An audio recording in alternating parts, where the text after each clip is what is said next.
Big trip.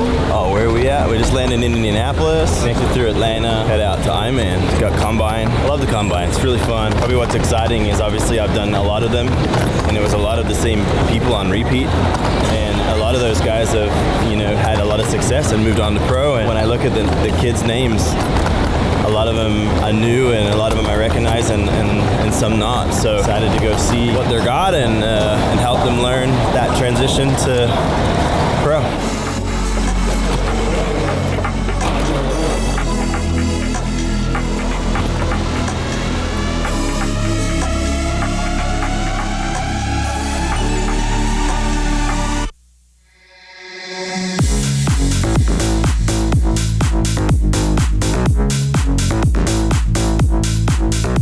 They think that the gap between riding at Loretta Lynn's and stepping into pro motocross is too large. We have to close that gap.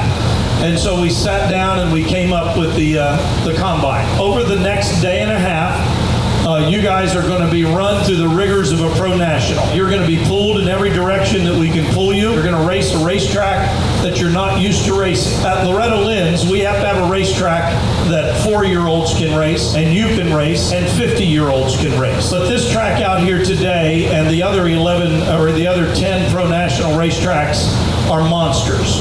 They're animals. They will challenge you in different ways. And the motos are longer, the stresses on you are much greater. And so our goal in the next day and a half is to simulate that and to try to better prepare you that when you step into pro motocross, you have a better understanding of what you're about to go through. Ryder Thompson on the Brox. Landon Gibson, you're going to Chad Reed. Jace Allred, you are going to Chad Reed's team. Gavin Towers, you are going to Chad Reed's team. Jaden Clark. Jaden going to Chad Reed. How you doing? As I went around, I gave everybody a schedule on the back. Is the schedule. Who's done this before? There's at least half of you, right? You haven't and you haven't? Or have? You've done 2, so you're the only one that hasn't done it. All right, so you guys for the most part know the program. I say we get out of this hot tent, go check track out, get that ticked off, and then just focus on tomorrow. But I think, it's not a lot that we can do at this point. I think we tackle tomorrow and look out for it. And I think, obviously you guys have done this, done a race or 2 in your lives. You know what to do. So I think, don't drastically change, take all that information and then try to change the wheel tonight. If you guys have a program and products and foods and diets, stick to it tonight. I would recommend that, because tomorrow will be rough if you don't do that. So, but stay hydrated, obviously. But let's go check the track. They said that they're gonna let you guys do practice starts on this in the morning too, so that'll be good. The biggest thing is we just run under pro rules, so everything pro guys do, which is easier for me because sometimes I understand that better than the amateur side of it, so I can help you guys. Just remember that anything that happens when 30-second board's up, they're not gonna stop. So try to get everything sorted and be situated, because hand up does not exist in this side of it. Yeah, we got grass on the track still. Yeah. How wide is it? Damn. Is that for the water truck or for us? I'm gonna assume that there's really no track limits other than the tree. I'll ask him if they're gonna till it or anything, or if this is how it stays. Hopefully not. Right? I think this is the GNCC section. It's funny because stuff like this makes me want to race. I miss stuff like this. And I just came from Farley Castle in England, and it was you show up. It's funny because these kids are literally freaking out, what are they gonna do? They're just marked the track out. But in a lot of ways, it's kind of old school and it's cool. I don't know. It's badass. I like this part. So it looks really fun. It's really wide. I couldn't tell you, it's been 20 years that I've seen trees with hay bales on it.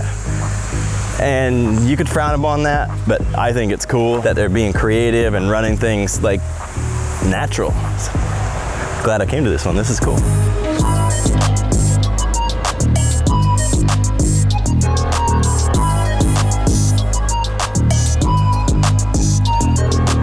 I don't know who raced and who didn't, but like last year in the Combine, I think like the top 2-3 guys would jump into the third one.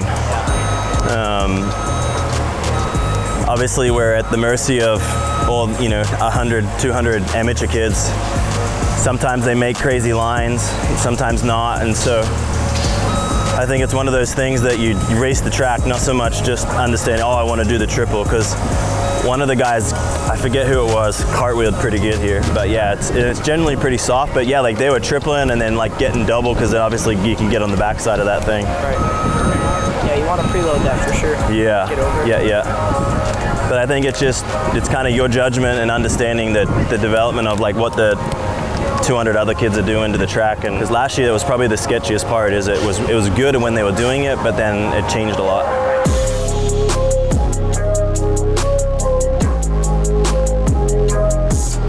I feel like for like 10 years I've been looking at this double thinking that it's doable, and it's never doable. There's no way. No, it's too soft. I feel like on a 450 you could make the distance, but it's so soft. Jed will scrub and bunny hop over it. Yeah. Get a good dinner and rest up. Tomorrow's where they hand out the trophies. All right. It is hot. Time to go to All right, we're at Moto Combine in Indiana at Ironman Racetrack. It's funny, this is where we started it, and it's pretty cool. I think this is like year 3 of doing this, and I missed the last one in Redbud, but excited to be here.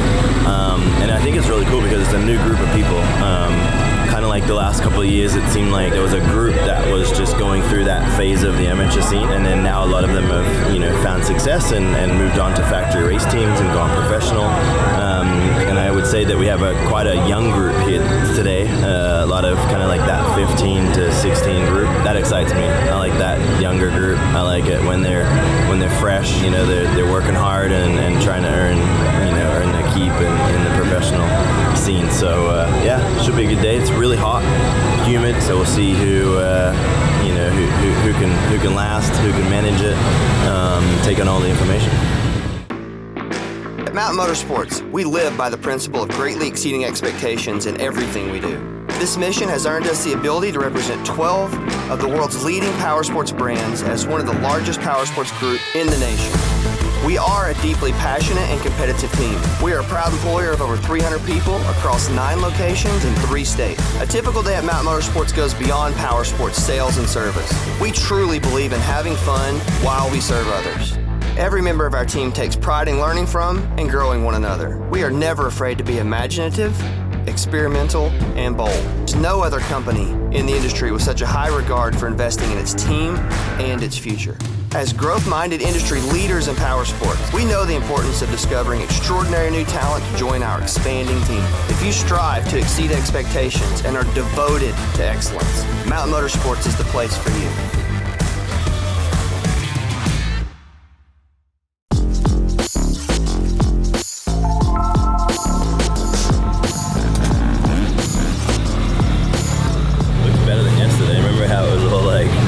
Yeah, I think that like the new section is what they call it. It's just technical, right? And anytime something's technical, there's a separation. And so I do think that there's a lot of time to be had and lost in the woods. So I'm excited. It's really wide back there. Super old school. Like for somebody who just came from the UK racing a vet race at a track that hasn't been used in 30 years. It all feels pretty familiar back there. So yeah, it's exciting. I'm excited to see how the kids adapt and see if they like it or they hate it, if they're complaining or they're excited. So yeah, we'll see what they think.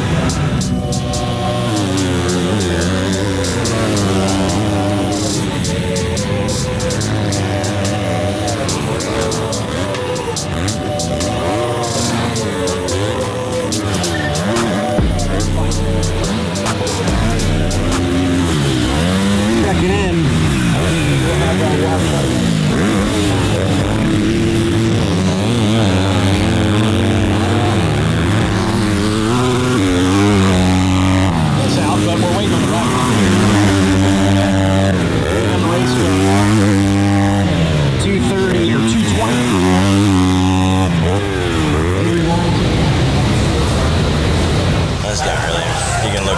lap times from everyone, but these are like segment times. So they split the track up in 4 or 5 segments. Just a lot. Normally it's not like that, but yeah, 5 segment times. So you can see like the first 2 segments you were good. Your lap time came here. You left out, like, you can look that, you know, like your fastest was a 19.2, but on this lap you only did a 19.7. Right.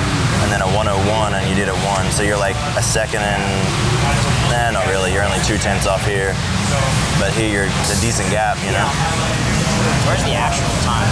The actual times are right here. I'm always a big fan of looking at the segments, you know. You look at the track, split it up a little bit. Those are segments? These are segments, so like this is actual like 1 through 24 of like the fastest, you know.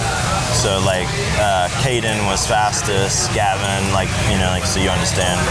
There's obviously made up. Where was I the slowest? Made up of 5 different sections. So finish line. That's 1. So we got 1 to here, 2 all the way to the bottom of the downhill, and then 3 to here. 4 is short and 5 is pretty short. And so if you look at, you know, like where you're kind of giving up the most time, you know, like you're really only giving up 2/10. Right. It's not terrible, right? Like we could bridge that. This one I could definitely. You're into the 2-second range. Yeah. You know, it's a lot to give up. So you got 3 seconds just right in here in this 2 sections. When you look at that, it's kind of like, okay, well, you could be 3 seconds closer just by working on these 2 segments, you know. Yeah. So obviously the segment 2 is long, which makes sense that it's the hardest one to make up the most time, right? You give up the most time there. So these 2 are the ones that you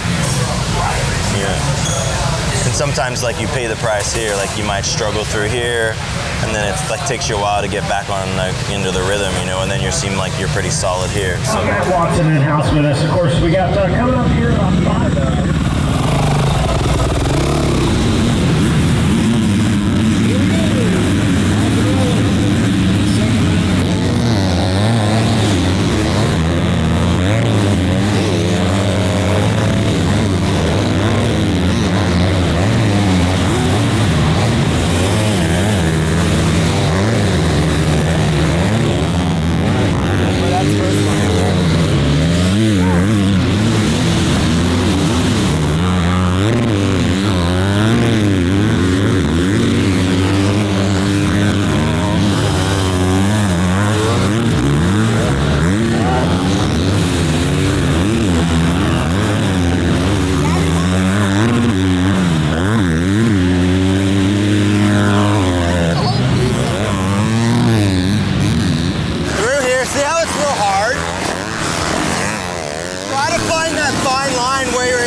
There's a little bit of the cushion, and try to ride the cushion. Okay. Don't get in and bury it, but try to be like real smooth on the cushion.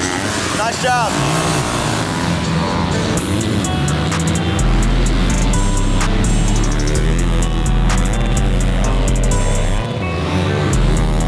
What I see is, I don't know all their ages, but Gavin's probably the more experienced of them all. And you can tell by the riding, you know, like this section behind me is in the woods, really slippery. You give him a little information and he takes it right on. Everyone's like wide open, spinning crazy everywhere. You know, you tell Gavin, just find the cushion and be smooth and be really precise. And he's right now by lap time, he's 2 seconds faster. So that just comes from maturity, reading the track, being smart. And that's fun to watch. You did a 220. Yeah, I think I would have had a 219, but one lap, I got stuck behind this one on the hump. Yeah, the one lap you did a good lap. Oh, it was funny. And it was like, see how you're just like real patient, like everyone's just wide open and you can like, everyone's on the limiter and just like this and you can just make up so much time in the woods. Yeah, it's about finding the cush, but not burying it, you know, like just. Now it's a little bit better about like opening the track up. First moto, I was like straight out, like. How is the track overall? It's pretty good. It's pretty smooth. Yeah. Outside of like. Is it packing in or is it getting ruddy? It's like powdery. It is powdery. For the most part, yeah. Like that, it's almost on the dry side or no? No. It just has a lot of sawdust in it. And then you get down to the face, it's super smooth. Yeah, your first one, you put your 220 and then you backed it up. It was like a couple tenths better. P1 and that? Was that P1? Yeah. Faster, man. Yeah, I was surprised. I wish I would have got down to the 19. Right. Always looks better. Good job. It's just like knowing where to push and understanding like the track limits, bike limits, things like that, you know, like even Landon saying like he's sending it in, and like what I see is when you're coming down the hill, like let's call it like down, what do they call it, Godzilla, right? I think, or it's Godzilla the uphill, whatever the downhill one is. Like when you're coming down and you're wide open, when you chop the throttle on a 4-stroke, it already starts loading, right? Like it starts transitioning. So when you start to chop the throttle, it already does that. Now you're grabbing a handful of front brake and it does it really fast. And as you're getting at the bottom, it starts going up and over the tunnel. So you're adding downhill speed, chopping throttle, handful of front brake on an uphill like this. Every one of you guys are just coming in there and it just buries it at the bottom, and it's just like, you can't do anything, you know? Like at that minute, if you want to throw it down a gear, let that be the slowing down and let it like kind of come off, and then you carry the momentum, you know? Like don't do one or the other, not both at one time, you know? Don't be scared. Like I think Jet is always talked of, like right now everybody talks about how Jet rides. The biggest thing, if you show Jet throws it into the turn, but he doesn't go all the way down the gears and grab handbrake, you know, like if there's 100%, like let's say that like what you ask from the bike or the track, there's only ever 100%, right? Some of it's tire, some of it's suspension, some of it's grip levels, but there's only ever 100%. And so you have to manage that, right? And so if you ask 99% from the front brake, there's little to give, and traction and tire and suspension and all those kinds of things, you know? And so don't be afraid to just let it use the gears or use the brakes, not always just both binding that thing up at the one time. What I see you doing, and that's a typical 2-stroke to 4-stroke trait, you know, so you're not the first, you won't be the last. But I do see that that's something like, get down there, don't be in such a rush to get the gears down on a 4-stroke. You can just let it kind of like let it come to you, like you won't wear yourself out as much, you know, just be more whatever, and then get down the gear and then pick it up the throttle, and you slow it down on entry, and then middle to exit you're already driving the thing off, you know. So day's going really good. Again, like I mentioned earlier, it's really hot, really humid, and so you know you're trying to get the kids to take on some electrolytes and just little things, you know, like I've been there and done those mistakes where you just pound the waters, and you know, and pounding water's not always the greatest thing. So trying to keep the kids hydrated today, keep some fuel in them, but we did well. I'm sitting, I think my team is 1-3, 13, 16, and we have a good balance of kids. I feel like I have two older guys, and then 2 really on the younger side. So it's kind of fun to, you know, give information to some kids. You know, Gavin recently just won a title in Loretta Lynn's and moved to Star Yamaha, and so that in amateur you know, language is basically the pinnacle of what you can do, I think. So we got one kid that's at the highest level. He lived up to it. He was fastest. He had 2 seconds on Jaden in that one. So really fun, you know, just to be able to give information and how they take that information. And all 4 of them, I have a really good crew. I can't complain. Like sometimes you can hear and understand that they don't really, you know, they're kind of listening, but they're not really listening. You know, it's going in one ear and out the other.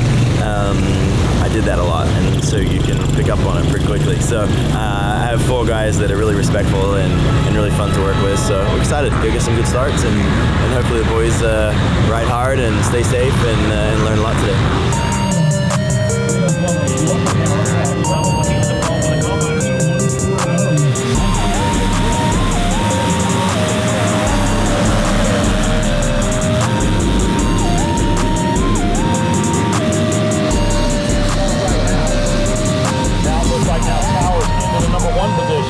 As he works his way around the outside. Here we go back into that new. I like the new style, man. I got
Wilson. I literally tried everything. Davies, all these guys have to say, of course, Drew Adams, he had to make these. Are you hot or you're pretty good? Cool down.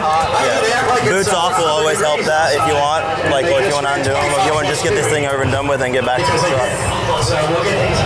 Yeah, it was awesome. Got off to a good start. Actually, Coach Davies, he's from New Zealand. He's not from Australia, but we've been training together. And he is gnarly. Like off the gate, he had a gnarly jump, and I just came and sweep around the outside. It was a little bit less muddy, and kind of got to the front. He just put some good laps in. I knew it was going to be long. I sprinted in the beginning for sure, but it is hot out here. I mean, I trained Tallahassee, Florida, and this is gnarly. So I'm pumped for my first race. This is pretty much news right now. Short race in Yamaha, so I'm super pumped. This is first big job with us, and I couldn't be more interested and blessed with the opportunity to get up here. All right, so Moto 1s are done. Gavin won the first moto. You know, typical racer, comes off the track, was mad. Said he was like, you know, he just kind of had some issues and things that he was complaining about, and but he won by 11 seconds. And I'm like, okay, got it, but acknowledge that you still crushed it. You're 11 seconds ahead. I believe Landon was 8th, which was really good. He was battling for P3 there for a little bit, and just used up everything. Crashed a couple times, got back up, but he never stopped fighting, and that's something that comes from within. You know, nothing that we do today can do that. And so it's nice to see these kids that, you know, even they're tired, it's his first or second big bike race, and he's still going for it. So that was fun. Jaden, I believe, crashed. He was kind of fighting for that P3, P4, and I think he ended up about like 9th, 10th. And then Jace had an electrical problem and he's bike DNF. So like I've said a couple of times, it's a really hot day. And so I'm interested to see how and who shows up to the second moto. Gavin should have the edge today. I think he's one of the more mature, older guys here. He's been here, you know, a few times. So my prediction would be that Gavin is solid, and I think he can go 1-1. But the rest of the guys are the younger group, and so it's kind of fun. See who can manage, see who can recover, and go for it in the second one.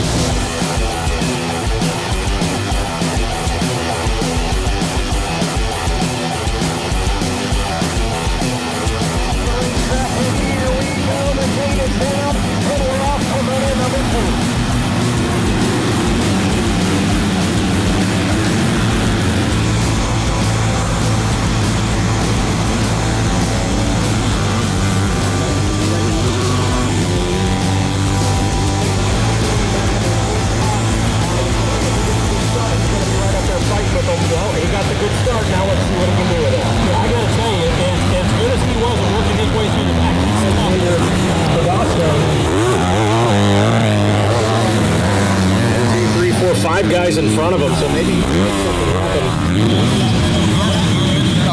doctor told me doctor up there, you got a say the wrong name. They're not done. They're done, and let them know you're there for this. I want to make sure everybody's clear.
don't care. You're with these people here. Don't ever let anyone tell you what to do. You do what's in here. You know what to do.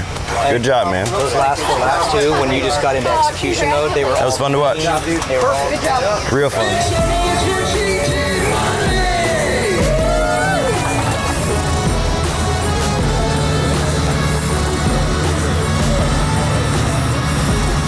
Really awesome day, great group of kids.